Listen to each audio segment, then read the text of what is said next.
We have come out of the earth, and to the earth we return. Our lives are but a flash in the light of eternity. We are like beautiful flowers which live only a day. We might live 70 years, more if our strength holds.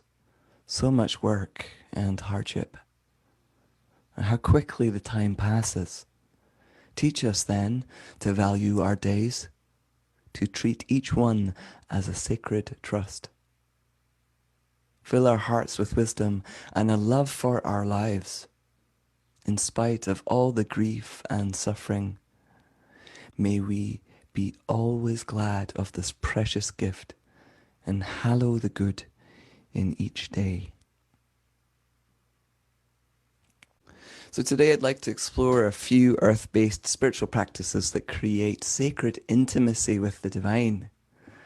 3 different types of spiritual practice. One that leans into perceiving that we are connected to the cosmos. 2 is about engaging with praise as communion. And 3, letting nature be our spiritual director. So let's jump in. One of my favorite quotes is by Leonardo da Vinci. Learn how to see. Realize that everything connects to everything else. Learn how to see. Realize that everything connects to everything else. So a good place to start in creating intimate connection with the natural world is examining how we see. How do we see the world? Now we tend to think of perception as reality. Like the walls are solid and the people that we see, we think everybody sees them the same. This is not the case. Not all that we see is the same for everybody. And also what we see is entirely informed by our past, our learning, our understanding, and our individual unique perspective. The way that somebody who is sight impaired sees the world is completely different from somebody who is not sight impaired. And there's amazing wonders. I've really cherished the time that I've spent with people who were completely blind. There was a volunteer in the Abbey who taught me many things. In a nutshell, the beliefs we hold and the history we carry determine what we perceive. If you believe that this world is cruel or kind, you will notice that. Now, some of you know that I worked with perpetrators of domestic violence for 3 or 4 years. And one of the reasons I got out of this field was because I started to see domestic violence everywhere. Similarly, when I changed genders when I was in my early 20s, I suddenly noticed how many straight people there were in the world. It's like, oh my God, there's heterosexual people everywhere. Now, clearly, there had always been heterosexual people everywhere. And this is a silly point, but I began to notice it because it was pertaining to me.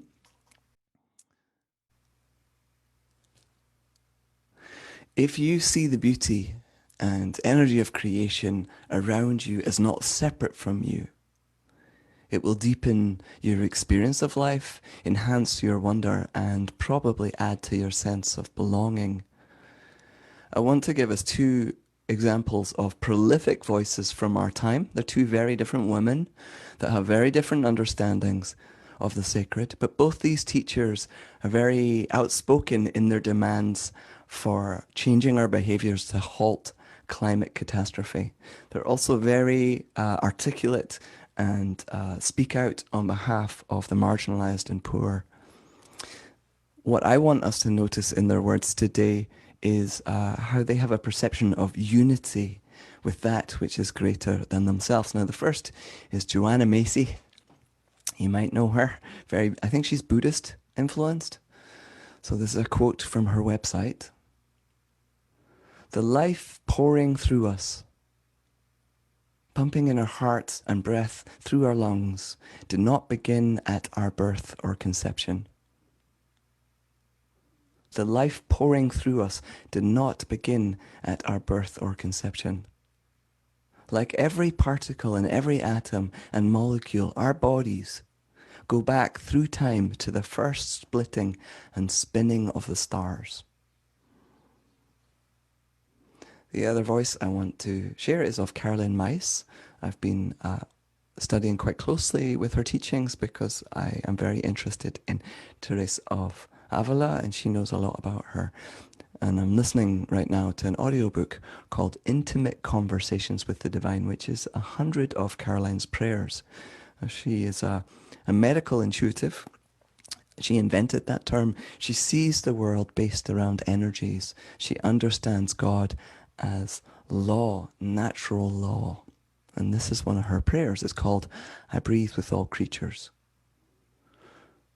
Lord, today my prayer is, I breathe with all living creatures.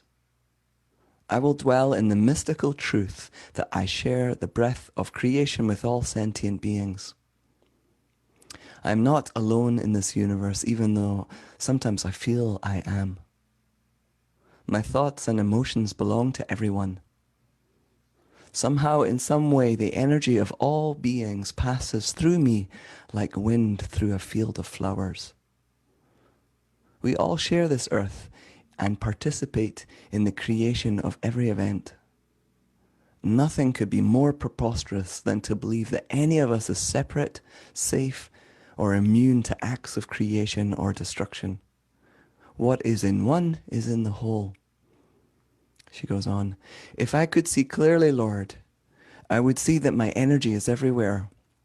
I have left millions of tiny particles of my energy like cosmic crumbs in every country, city, town, and home I have visited, not to mention every street I have walked upon. The same is true for everyone else.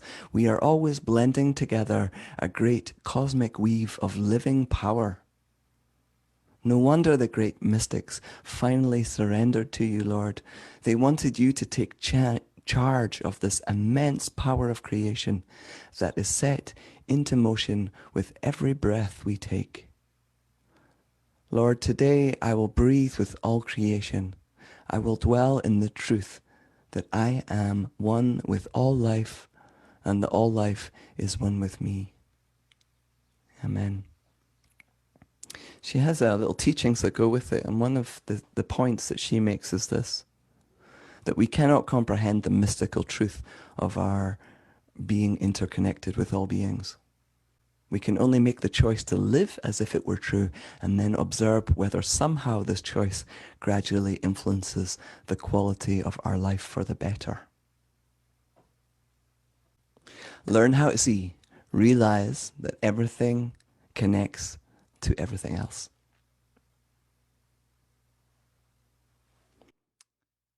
I encourage us to witness the sacred held in nature.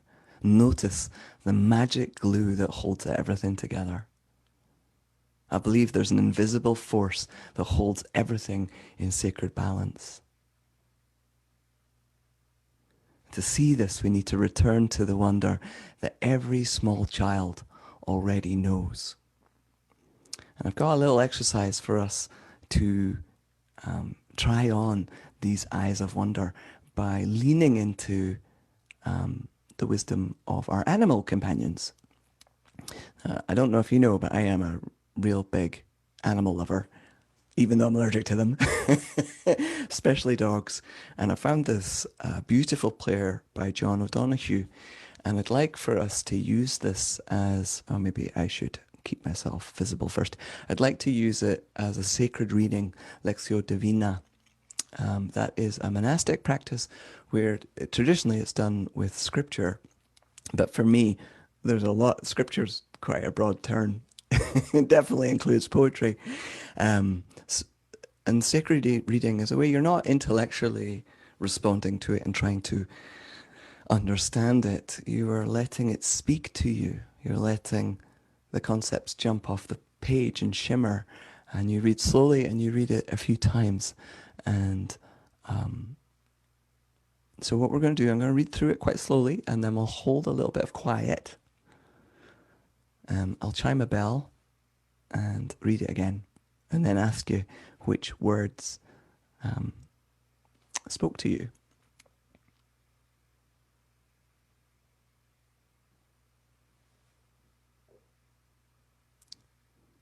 To Learn from Animal Being by John O'Donoghue.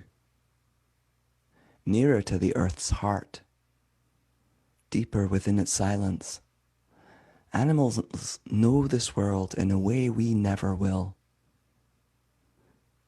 We who are ever distanced and distracted by the parade of bright windows thoughts open.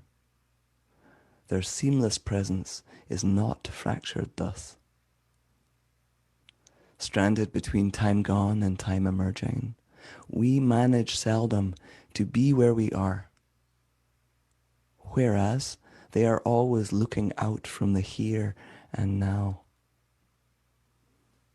May we learn to return and rest in the beauty of animal being, to lean low, leave our locked minds, and with freed senses feel the earth breathing with us.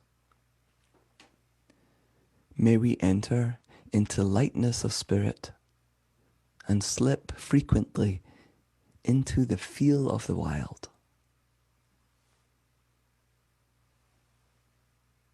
Let the clear silence of our animal being cleanse our hearts of corrosive words. May we learn to walk upon the earth with all their confidence and clear-eyed stillness, so that our minds might be baptized in the name of the wind and the light and the rain.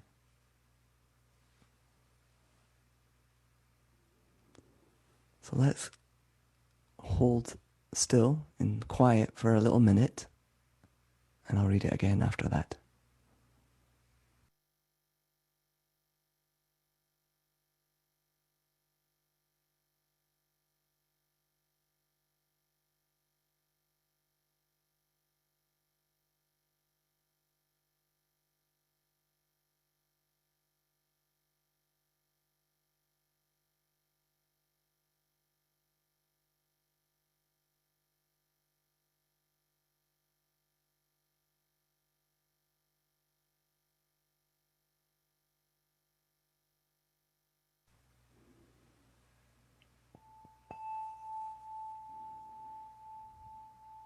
And this time, as I read it, see if there's a word that jumps out or touches your heart. To Learn from Animal Being by John O'Donoghue. Nearer to the earth's heart, deeper within its silence. Animals know this world in a way we never will. We, who are ever distanced and distracted by the parade of bright windows thoughts open. Their seamless presence is not fractured thus. Stranded between time gone and time emerging, we manage seldom to be where we are, whereas they are always looking out from the here and now. May we learn to return and rest in the beauty of animal being. Learn to lean low, leave our locked minds, and with freed senses, feel the earth breathing with us. May we enter into lightness of spirit and slip frequently into the feel of the wild. Let the clear silence of our animal being cleanse our hearts of corrosive words. May we learn to walk upon the earth with all their confidence and clear-eyed stillness, so that our minds might be baptized in the name of the wind and the light and the rain. You don't have to be an animal lover to love this amazing poem. Thank you everybody for doing a little bit of sacred reading with me.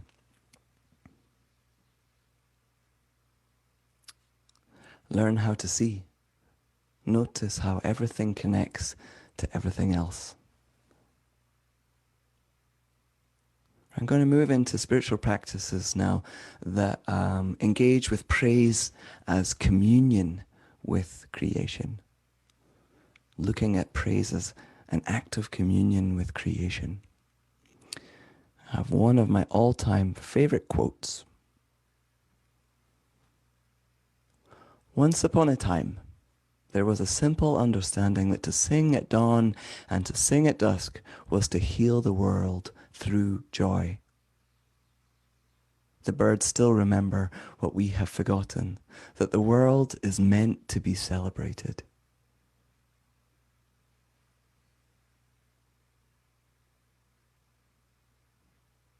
Love it. Mary Earle writes, the sea, the sky, the trees, the animals, the stars, all these are continually speaking the praise of God, but without human speech.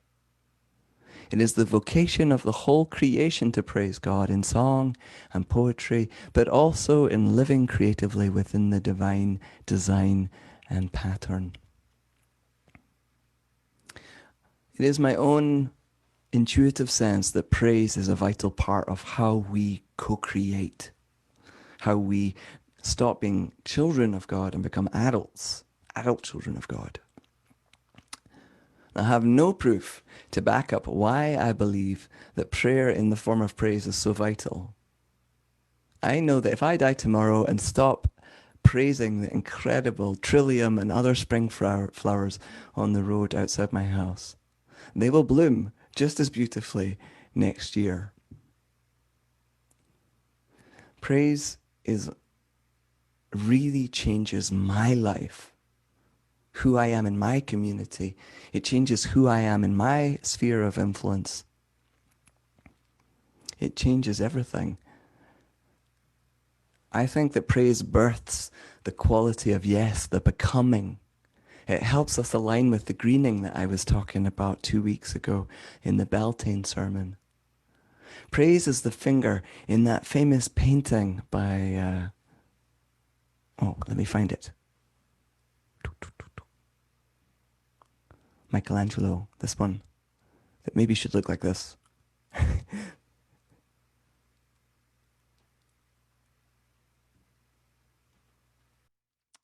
Praise is the connection. It is the pour out of love and gratitude and compassion that I feel towards the cosmos. And in turn, it fuels my compassion. It engenders my own generosity and spaciousness.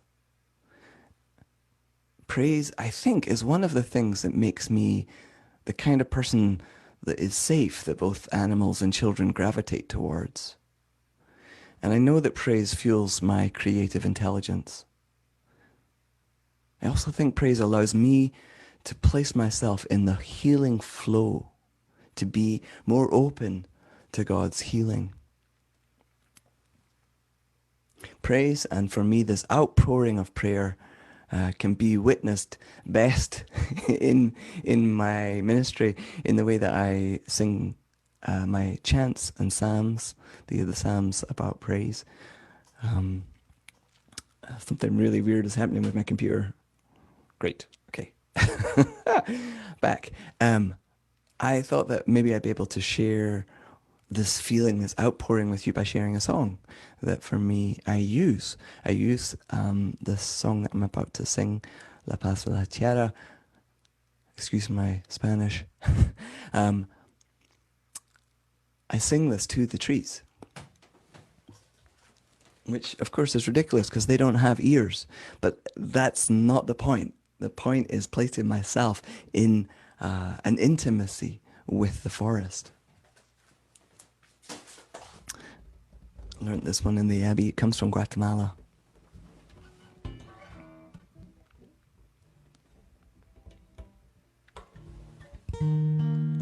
The peace of the earth be with you, peace of the heavens too, peace of the rivers be with you, peace of the oceans too. Deep peace falling over you. God's peace growing in you. Peace of the earth be with you. Peace of the heavens too. Peace of the rivers be with you. Peace of the oceans too. Deep peace falling over you. God's peace growing in you. One more time. Peace of the earth be with you.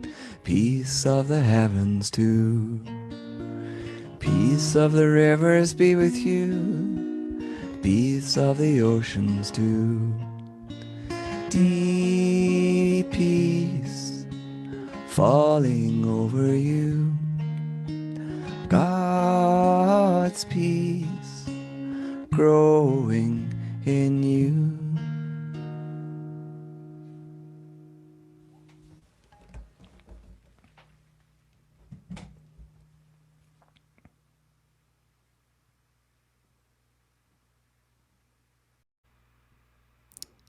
You can probably hear in that song my heart's gratitude bubbling up, and it's part of how I respond and express something to the awe that I am witnessing in the natural world around me. The words in the song are not the point, but they do help me pour out and express my heart connection with the living world around me. It's like the song, or the psalm that we used earlier, is a doorway into the river of vitality, the outpouring of life and love that is the pattern of the cosmos. I love music because I experience it as a kind of call and response with the invisible. I don't know how a tree has ears and can listen, but I feel, I know when I'm playing to a room and nobody is listening. And I know when the room is listening. It feels different. I feel different. Praise does something really important. It pulls me out of my heaviness and stuckness in time and space. Remember, God does not exist in time and space the way we do, and God is in us. So praise can help place us in the flow of unity. It also does something else that I think is really important. In the past, I've talked about how we understand ourselves and each other based on who we have been, but God sees us from the perspective of who we are becoming. It's a much more illumined and expansive way of seeing. I think it's also much more healing. And praise is one of the things that pulls me from this moment and draws me into the next, into the becoming. It helps me experience the whole tree. 2 weeks ago, I shared a picture of the tree of life. It was one of the cards, the images that I shared in the tree of life. This, in my mind, this is an oak tree. And it has all the different seasons. And right now, where I am on Abenaki land in Vermont, it's the flowers of the maples that are just coming in, and they are that yellow colour. We in our life only experience one season at a time, one day at a time. But there is a way of co-creating into the unfolding, into the year. I think that we see life as a kind of A to B. You're born and you travel along and then you die. That's the way that we experience each other, our pets. We experience life like that. We see the trees and we see their continual and the leaves falling.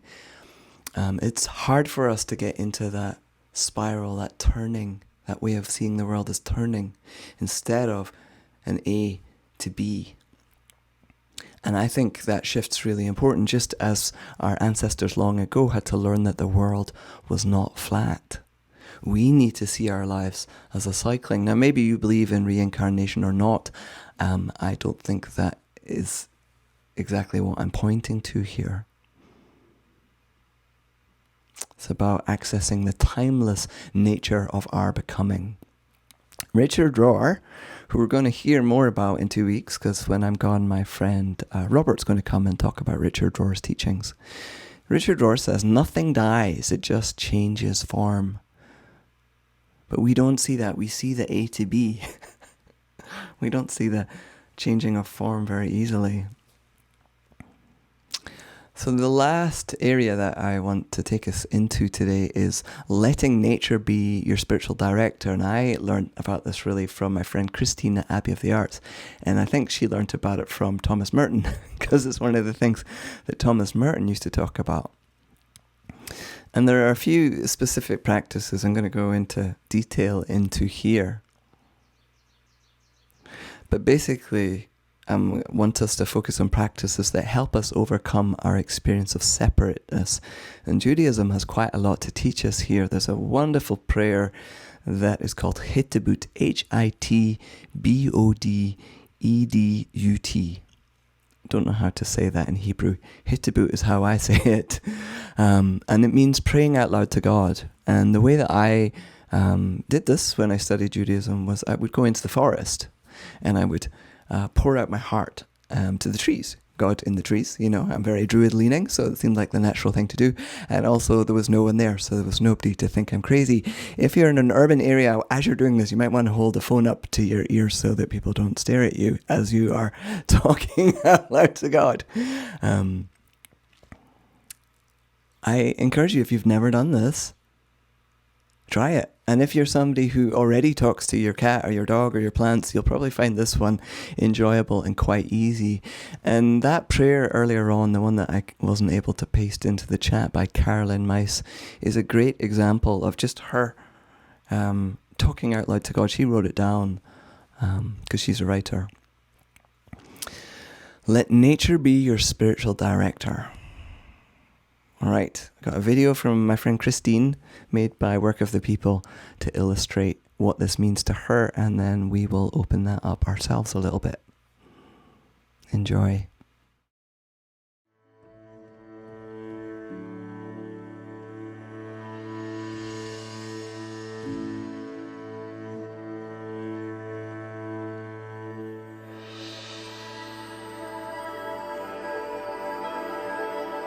May everything in creation become a catalyst for your self-understanding. Let the sacred whispers carried on the wind invite you to release what is not necessary.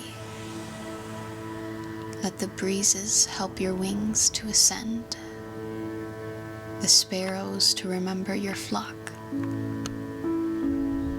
Let the divine fire that burns in your heart kindle you to deeper compassion, sunlight to seek illumination.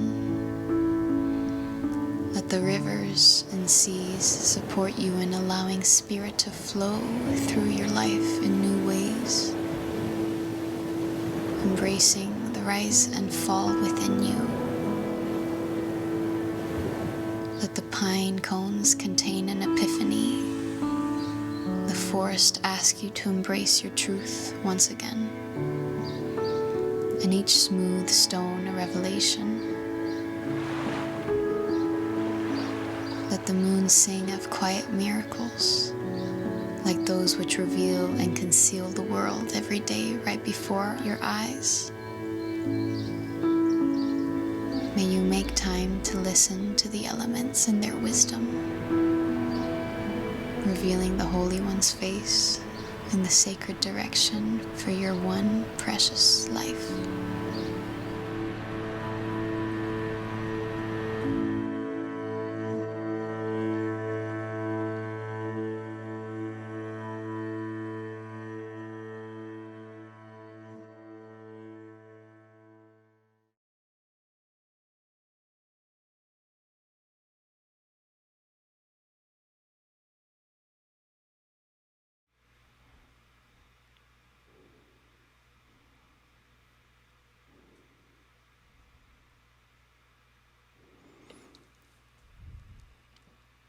One of the ways that I embrace nature as my spiritual director, I have a spiritual director called Robin, who's a wonderful woman, but I use her and nature very differently.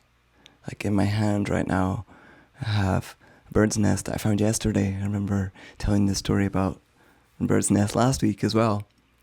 And there's something about the incredible intelligence and there's an intimacy that I feel in my hand here that connects me to the bird bath outside that I fill with water to bless the birds. And there's a reciprocal relationship that for me is so much about exploring nature, to touch it, to smell it, to be aware of the seasons, to be alive in my body.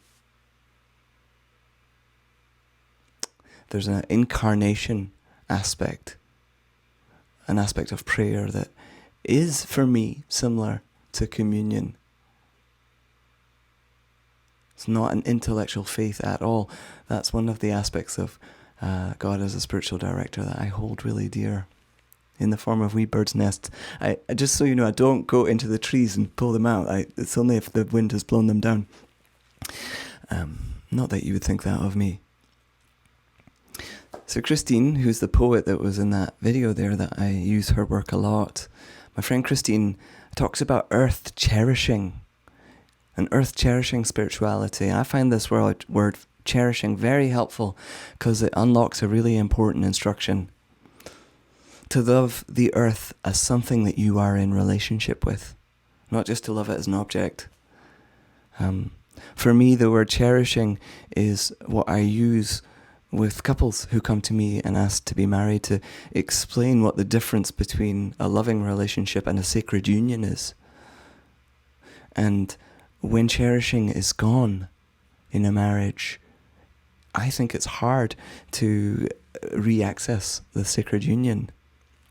Likewise, if a child is not cherished, it is very difficult for them to feel their own worth, their place of belonging, and to know what unconditional love feels like. There's an aspect of cherishing that is really good to bring into our relationship and our praying with the natural world. So my advice is to find a wee sit spot. I mean, I know physically we have different abilities, and some of us have got horrendous pollen allergies, but if you are able in whatever way, well, even if that's sitting inside and looking out at a tree that holds birds, find a place to go where you can witness the natural world and stop doing for a while and just be. Stop doing, just be among nature. And if you're lucky, nature will teach you her secrets. I got some quotes that I am sure only came out of sitting under the tree, like the apple falling down and teaching Newton about gravity. Here's some of the gifts that I think these wise teachers got from sitting out in nature. Rumi says, "Raise your words, not your voice. It's the rain that grows flowers, not the thunder." Raise your words, not your voice. It's the rain that grows flowers, not the thunder. There's a beautiful teaching. Here's one from Robin Wall Kimmerer, who many of you are reading her book, Braiding Sweet Glass. This is a profound teaching. I choose joy over despair, not because I have my head in the sand, but because joy is what the earth gives me daily, and I must return the gift. I choose joy over despair, not because I have my head in the sand, but because joy is what the earth gives me daily, and I must return the gift. Love it. Lastly, I want to say, please go out into nature when you're hurting. You probably already do this. Visit the ocean when you need to forgive. Receive the healing balm. I believe that nature holds healing as one of her attributes. Healing is blueprinted into us and the natural world, and I think we can tune into that. And I know that many nurses and doctors urge people to go out into nature. It's been a cure for a very long time. I got a little poem by Wendell Berry to illustrate this. This is called The Peace of Wild Things. This was very helpful to me at the start of the pandemic. When the despair for the world grows in me, and I wake in the night at the least sound, in fear of what my life and my children's lives may be, I go and lie down where the wood drake rests in his beauty on the water, and the great heron feeds. I come into the peace of wild things, who do not tax their lives with forethought of grief. I come into the presence of still water, and I feel above me the day-blind stars waiting with their light. For a time, I rest in the grace of the world and am free.